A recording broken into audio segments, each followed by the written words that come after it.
Chegamos a Gênesis 49, faltando só um capítulo para terminar Gênesis. Olha que bênção, né? Estamos há 49 dias aqui. E esse capítulo é quando Israel abençoa seus 12 filhos. Nós temos aqui uma linguagem também com bastante figuras, com metáforas, mas lembrem, tudo aponta para Cristo.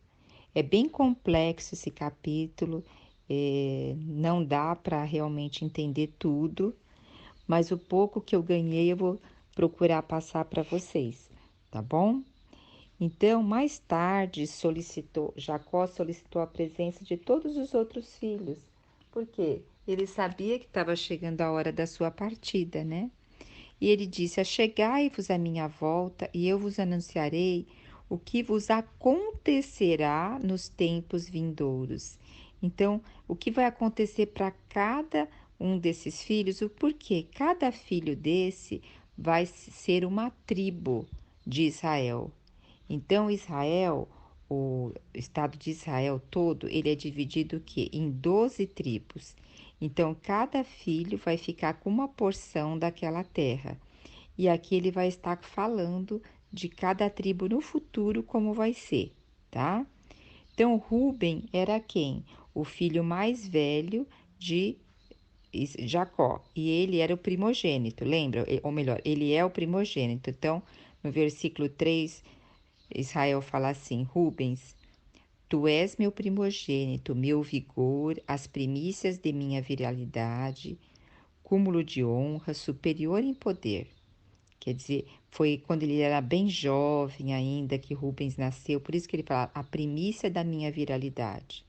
Mas olha agora como ele fala, turbulento como as fortes águas, já não serás mais importante, pois dormiste com a minha concubina, desonrando assim a cama de teu pai. Então, ele perdeu o direito de primogenitura. E lembra para quem passou o direito de primogenitura? Para o filho de José, para Efraim, tá? E aqui nós vamos ver também, ó, Simeão e Levi são irmãos, suas espadas são armas violentas. Que minha alma não entre em seu conselho, que meu coração não participe da sua assembleia, porque em sua ira mataram homens a seu bel prazer e alejaram bois, cortando-lhes o tendão. Lembra que Simeão e Levi, eles são irmãos de Diná. E quando Diná foi violentada, e depois fizeram um acordo com aquela cidade, mas eles o que? Traíram o acordo e foram lá e mataram todos os homens daquela cidade. Então, também Israel está dizendo que as suas espadas são armas de violência e que Jacó não será um com eles. E aí nós vamos ver que Levi, ele não recebe tribo, ele não tem uma tribo lá em Israel.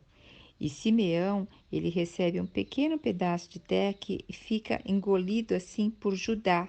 Fica no meio de Judá e depois, com o tempo, até bem dizer, desaparece, porque ele fica ali engolido por toda a região da tribo de Judá.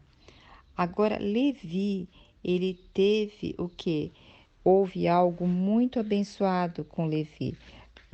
Ele se posicionou a favor de Moisés. Então, o Senhor, o que? Por meio dele se posicionar a favor de Moisés, o que aconteceu? Ele recebeu o direito, ele foi sacerdote do Senhor.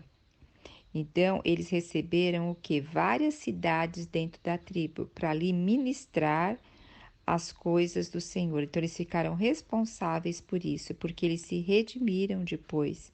As próximas gerações tomaram assim, se não me engano, em Deuteronômio 18:2 fala: pelo que não terão herança no meio de seus irmãos. O Senhor é a sua herança. Quer dizer, eles não iam ter isso mesmo.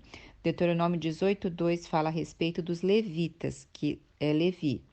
Pelo que não terão herança no meio de seus irmãos. O Senhor é a sua herança.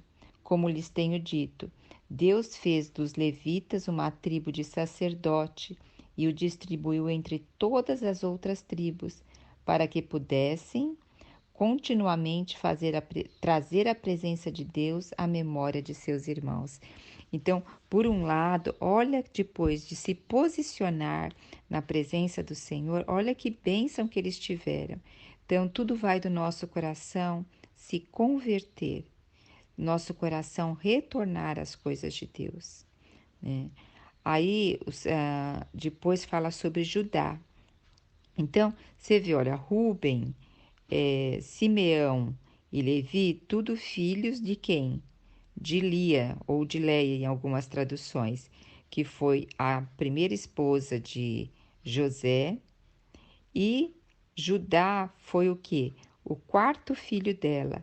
Os 3 primeiros filhos, ela falava assim: ai, quando eu tiver esse filho, Deus não, Jacó vai me amar, Jacó vai olhar para mim, Jacó vai fazer isso para mim.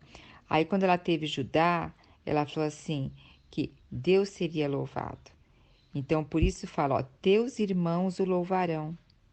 Tua mão estará sobre a cerviz de teus inimigos, e todos os filhos de teu pai se curvarão reverentemente diante de ti. Lembra, Judá foi o que vendeu José, e foi também o que coabitou com Tamar. E porque ele também ele deixou o cajado com Tamar, deixou o selo com Tamar. Então ele foi displicente aqui. Mas depois ele tomou e falou assim: ela foi mais justa do que eu. E nunca mais coabitou com ela. E o que? Teve os filhos junto dele, ele tomou toda essa conduta. E outra coisa, depois, perante José, lá no Egito, ele tomou a frente e dizendo que ele se colocaria no lugar de Benjamim. E ele também se tomou a frente junto a Jacó, dizendo que Jacó poderia ficar com os filhos dele se ele não voltasse com Benjamim. Então ele começou a se colocar no lugar, ele sofreu como pai, ele perdeu 2 filhos, o primogênito e o outro filho. Então ele foi lapidado pelo Senhor. E aqui Judá, nós vamos ver que da onde do Judá veio Jesus, dessa tribo nasceu Jesus, em Belém de Judá, né? Então olha só, Judá é como um leão jovem quando ataca e mata sua presa, como um grande leão se assenta e deita como uma forte leoa. Quem tem coragem de perturbá-lo? Olha agora, portanto, o cetro não se apartará de Judá. Tá vendo? Nem o bastão de comando de sua posteridade até que venha Siló. Aquele a quem o cetro pertence, a ele obedeçam todos os povos da terra. Então, até que venha Siló, Judá estaria com essa autoridade. Quem foi? Quem é Siló que veio? Jesus Cristo. Ele é o príncipe da paz, aquele que tem o cetro verdadeiro, aquele que realmente veio para unir tanto os gentios quanto os judeus, né? E fala que ele amarrará seu jumentinho a uma videira e seu jumentinho ao ramo mais seleto, lavará no vinho das suas roupas e no sangue das suas uvas, suas vestes. Então, quem que lava as nossas vestes? É Cristo. É o sangue de Cristo aqui simbolizado pelo lavar do vinho. Mas é o sangue, fala assim, ó, no sangue das uvas suas vestes. Seus olhos serão o que? Cintilantes e seus dentes brancos. Então é isso que o Senhor faz. Porque logo em seguida a gente vai falar de Zebulon, né? E o que nós temos aqui também em Zebulon? Deixa eu ver aqui em Mateus, espera um momentinho. Mateus 4, de 12 a 17, vai falar algo muito interessante sobre Zebulon e Naftali. Naftali também é outro filho de Jacó, que ele vai dar a bênção aqui. Essas terras, elas ficavam perto do Mar da Galileia e também perto ali da parte onde cruza o Rio Jordão, né? E ali, o que acontece? O Senhor Jesus viveu muito o seu ministério. e viveu bastante tempo ali. Ele navegava pelo mar da Galileia, indo para um lado, para o outro. Então, nós temos aqui que diz aqui em Mateus 4:16: e o povo que jazia em trevas viu grande luz, e aos que viviam na região da sombra da morte resplandeceu-lhe a luz. Então, essas terras foi onde Jesus pregou muito, salvou, curou, fez muitas curas. Então aqui fala: Zebulon morará à beira-mar e se tornará um porto para muitos navios. Suas fronteiras se projetarão até Sidom. Então provavelmente aqui ficava os pescadores, né, que o Senhor chamou. Isacar é um jumento, aí está falando do outro filho, forte e perseverante, repousando entre duas cargas. O que parece aqui é que Isacar é um jumento forte. Jumento aqui não é pejorativo, tá? Era um animal de força que carregava a carga forte. Mas aqui parece que ele está repousando entre suas duas cargas. Ele não fez jus à força que ele tinha. Ele não fez jus à força que ele tinha nos seus lombos para poder fazer para poder carregar, né? E deixa eu ver só uma coisa. Ah, isso mesmo, olha.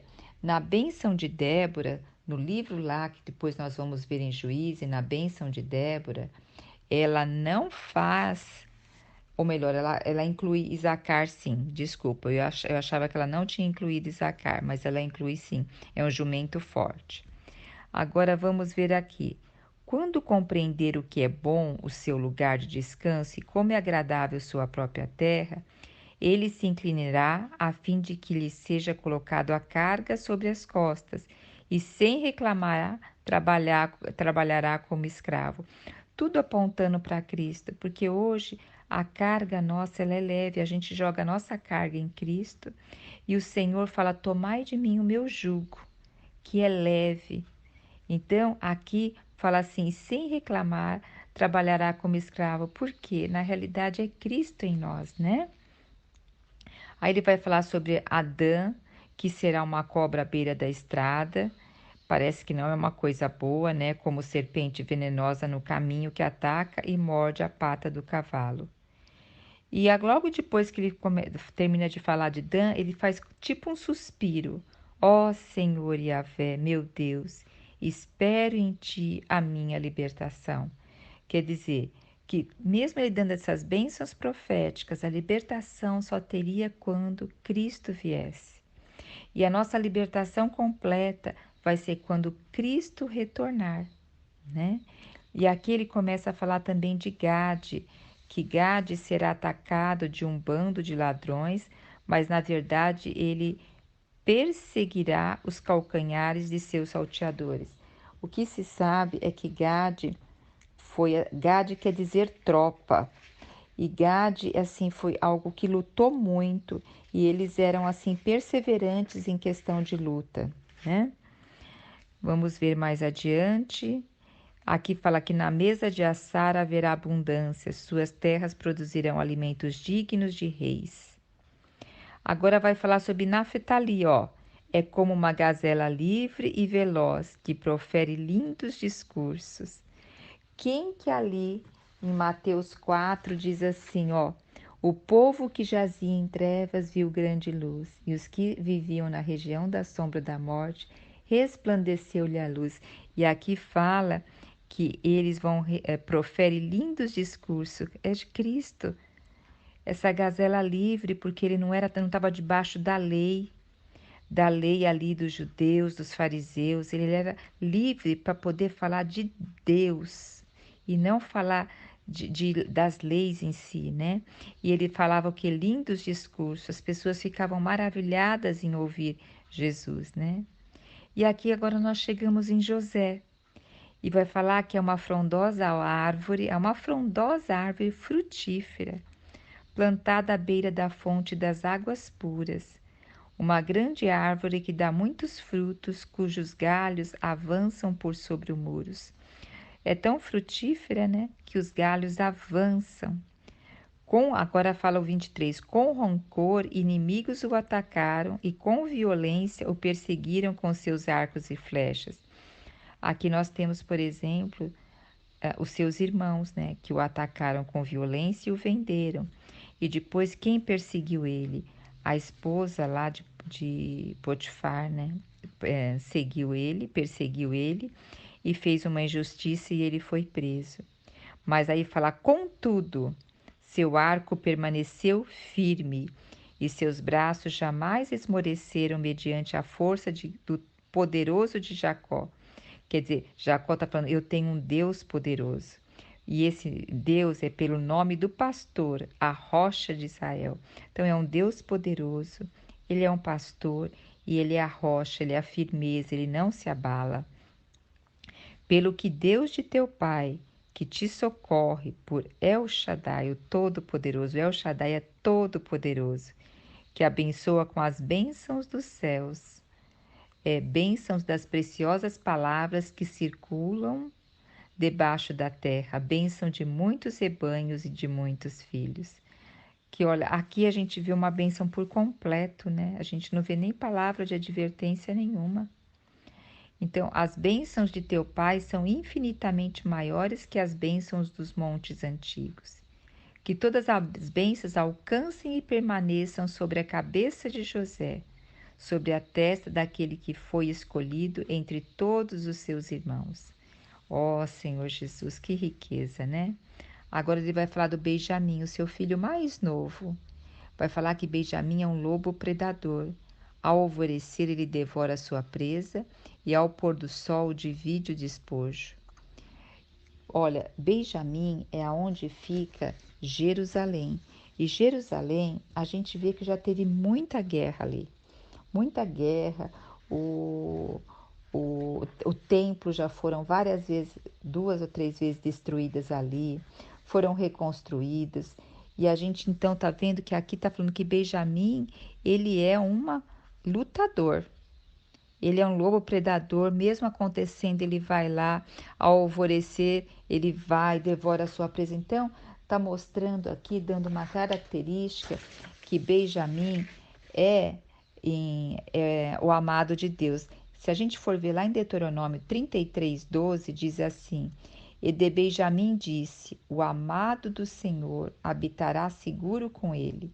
Todo dia o cobrirá e morará entre os seus ombros. Então, aqui o que? O Senhor quer fazer morada em nós. E a simbologia aqui está Jerusalém, que um dia ela vai descer do céu.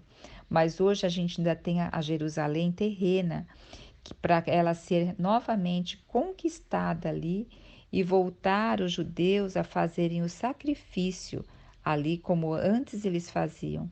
Quando isso voltar a acontecer, o Senhor vai estar realmente já voltando mesmo, descendo já do céu, né? E chegando às nuvens. E agora Jacó, depois de dar todas essas bênçãos, em particular para os seus filhos, essas advertências, ele o quê? Ele recolhe os seus pés, mas antes ele fala, aqui no versículo 29, depois lhes deu esta ordem: Eu vou me reunir aos meus antepassados, enterrai-me, pois, junto de meus pais, na gruta que está no campo de Efron o Hitita, na caverna do campo, Macpela, perto de Manre, em Canaã, onde meu avô Abraão comprou, né, por sepultura. E ali já foram sepultados quem? Abraão, Sara, Isaac, Rebeca, também foi sepultado Lia. Então, o que mostra aqui?